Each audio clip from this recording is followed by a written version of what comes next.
So I wanted to have a look at, specifically looking at photovoltaics on buildings.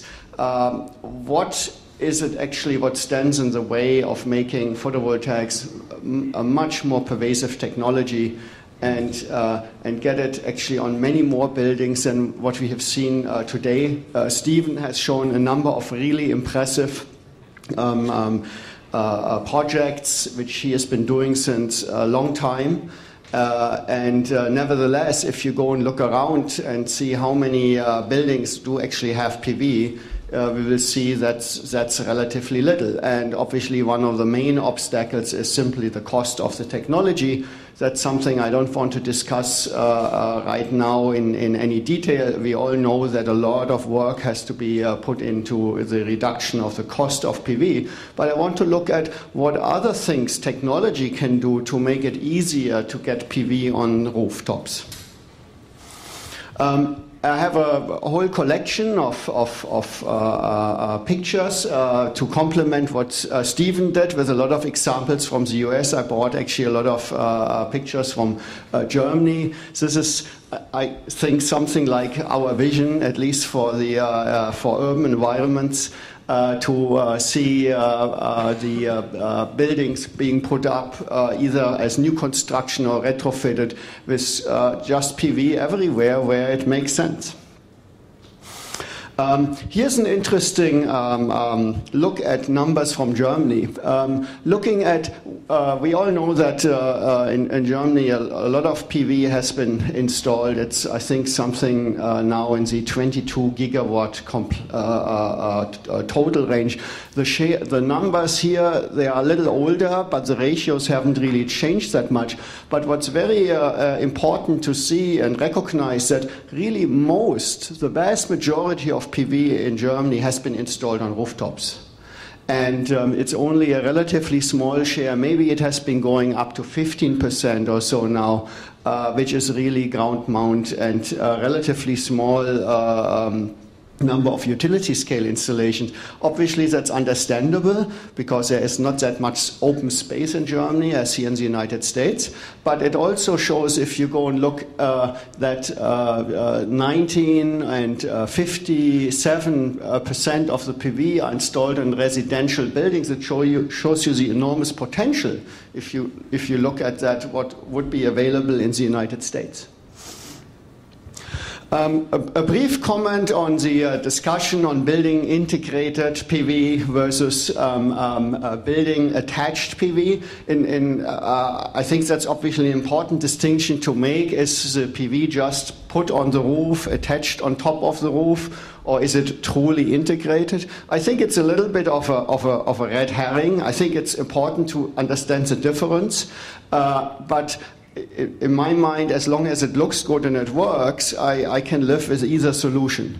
Now, to do the truly fully integrated PV is a more complex endeavor, because now PV really has to take on a role of the building enclosure, and it requires a more thorough design. It's also an opportunity, obviously, specifically in new construction, to go and save cost when you go and get the PV systems up. But in my opinion, there's room for both, and we will see, and I'll show you in a few pictures, that in Germany there are probably, the share of truly building integrated PV in Germany is very, very small, as we've seen before. There are basically in Germany something like 15 gigawatts of PV installed on buildings, which many of us would not consider as building integrated PV, but it's still up there. So here are a number of illustrations how that is done. A lot of racking solutions. There are also solutions which are a little bit more integrated, still sit on top of roofs. I have a few more examples. This is actually Miss Merkel's workplace, the Chancellery in Berlin, which has a rooftop PV, but a pretty traditional installation on top of the roof. Here are installations in a more industrial setting. This is the trade fair in Munich, which is actually the home of the Intersolar, which is a very large trade show for photovoltaics. This is a more building integrated example from a very large, ThyssenKrupp is the largest German steel manufacturer, and they integrated that into their own facility, right into the facade. You can see actually here the PV elements in the facade. I also pulled out an example from New York, which was also a very ambitious project in trying to integrate PV in a very sophisticated level, in a way that the PV modules can move with the sun. I think that's something what probably is not very cost effective, and I think a lot of that was also driven more from architectural requirements and wishes. Finally, some buildings which are completely independent of any. This is really a net zero energy building, makes completely sense in this environment in Switzerland. And one last example also from China. You would expect that a large PV module manufacturer will obviously also try to show how they can use their modules on a building. But a few more examples more on the residential, and we have already yesterday was the opening of Das Haus, and that's why I wanted to take a brief step back, and Roland Rieser did already mention the Solar Decathlon, really a great program which has inspired a lot of young people to really think about how to integrate PV, and this was an example from 2009 University of Illinois, which I personally liked a lot because it really very well integrated with a more traditional building style in the Midwest. And here's some more technical information about that.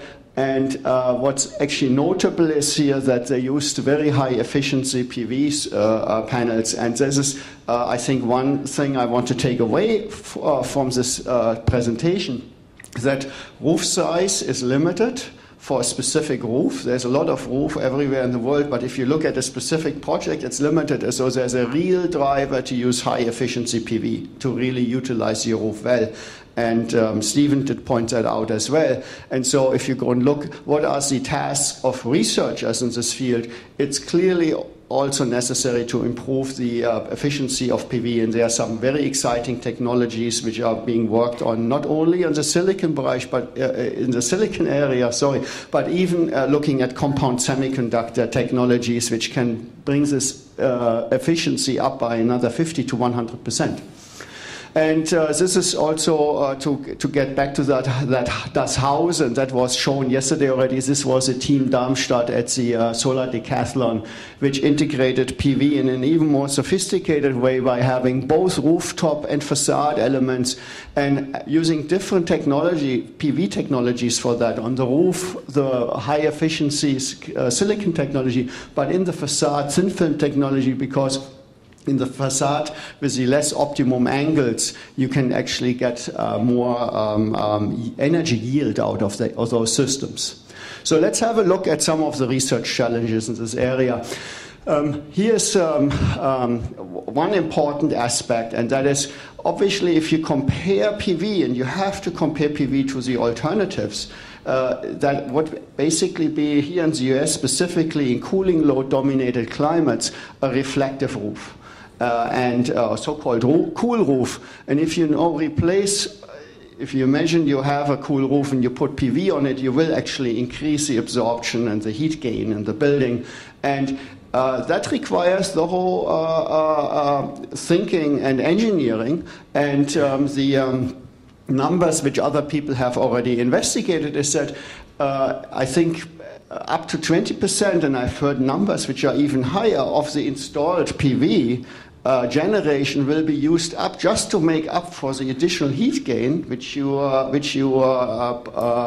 generate or cause by installing your PV system on the roof. And so it's also therefore very important to have good guidelines to the practitioners so that it's easy to understand when and how and where to use PV and maybe where not. We have heard that today before. A lot of challenges have to do with durability, and I think specifically when it comes to building integrated PV, durability becomes very important. We all expect buildings to be very durable, and we want to live in them for a long time.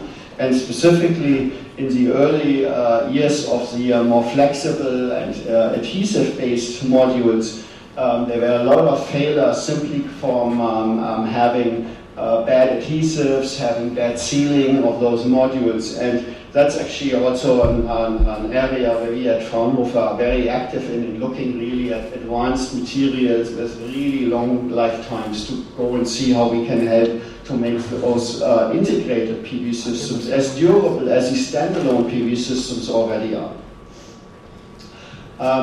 Here's another interesting aspect.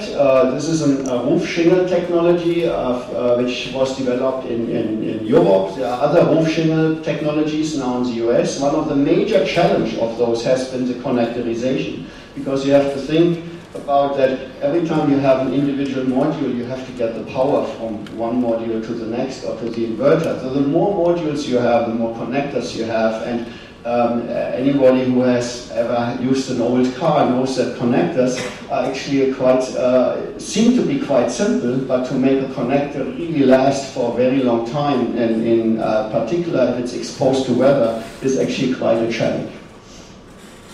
And then there's the whole system integration challenge. This is also what Christoph just mentioned, and Steve showed a similar example. You have to, if you integrate the PV totally into the facade, you have to really look at the trade-off between heat gain, cooling loads, PV generation, and obviously daylight use as well, so that you don't, just because you're so excited about PV, go and block your light and you have to turn the lights on.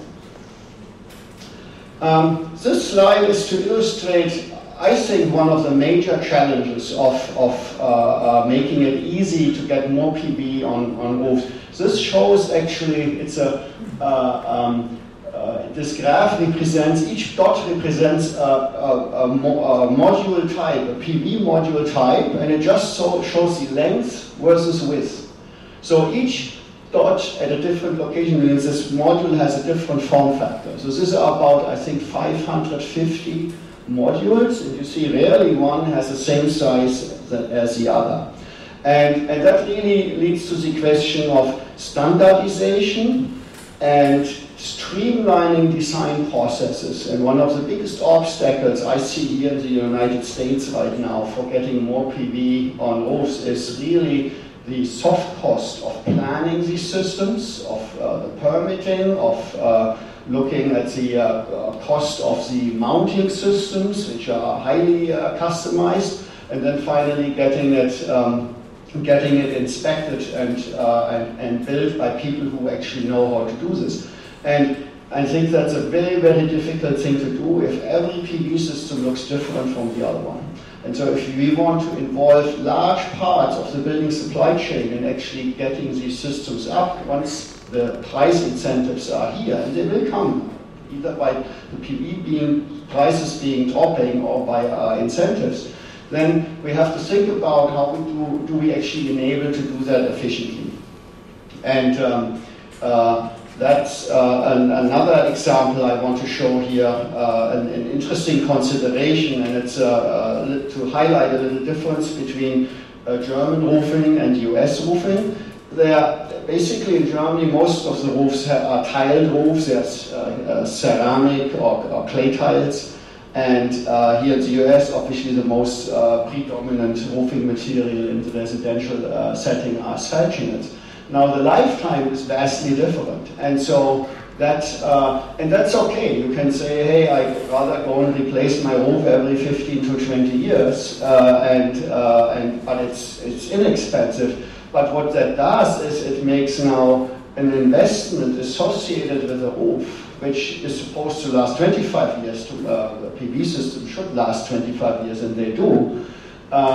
It makes that obviously very difficult. So for example, let's say you go and have one of those new type of modules which you can glue on your asphalt shingles to go and have an easy to install PV system. So if the shingle underneath is only going to last for 15 years, let's say, and in many climates they do, then how do you justify to glue something on top which is supposed to last for 25 years? So one of the research themes we are, for example, working on is looking, can you go and use adhesives which you can remove again, so that you can maintain your investment in the PV technology. You are not dependent on a bad underlying roof.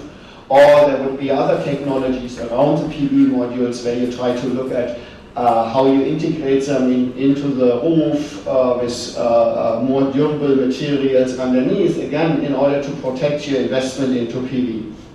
I think Roland Lisa has left the room, but his colleagues at the Department of Energy have, they are working very actively on trying to promote initiatives to make PV easier to install, reduce soft cost, balance of system costs, remove other barriers. And one of the things they did is they just recently announced what is called a PV plug-and-play initiative. And here I just want to give you some examples what one could imagine to do. For example, if you look at the roof and you want to have modules be easy to install with relatively little risk of somebody falling off the roof, why not making the modules much lighter? Why not making them in a form factor which is much easier to handle, maybe by one person? Why not using materials to replace glass to really achieve that weight reduction and still maintain the rigidity and the required for crystalline and silicon technologies and the life and the durability, of course? Why not look at number 2? Do all the wiring outside of the house. Why put wires inside the house, requiring building inspectors to come inside the house and have to inspect if the inside wiring of the house is still intact? Why not go and have these systems these modules be smart, that they detect themselves if they have been properly grounded and if they have been interconnected right to the distribution grid? So the vision here is that basically you can have PV modules which have the power electronics and the communication built in, that they can self-inspect the system. So once even a homeowner could go to Home Depot, pick up the materials, put them on the roof, and at the end a green light would come on and the system would say, I'm properly grounded, all the cables which are actually prefabricated and already are in the right place, all the connectors are secured. You could even imagine to have something that tells you, hey, all the screws have been tightened with the right torque, if you need screws at all. And by the way, the plug which the system provides into the utility-provided PV-ready smart meter has already engaged properly, and the utility has just sent you an email, I'm ready to feed power into the grid. That's kind of the vision, and I think that's what technology can provide. I'm actually very confident about that, and I think in 5 to 10 years we will see systems like that on the market. So to close out, I just wanted to show you a couple of other pictures. I just love this picture here of these two trains kissing each other in the main train station in Berlin, with PV integrated in the roof of the train station. And then what really encourages me a lot to know that PV will ultimately become available everywhere in the world is that we know it has actually the blessing from highest positions, and that's what I want to close out here with this picture.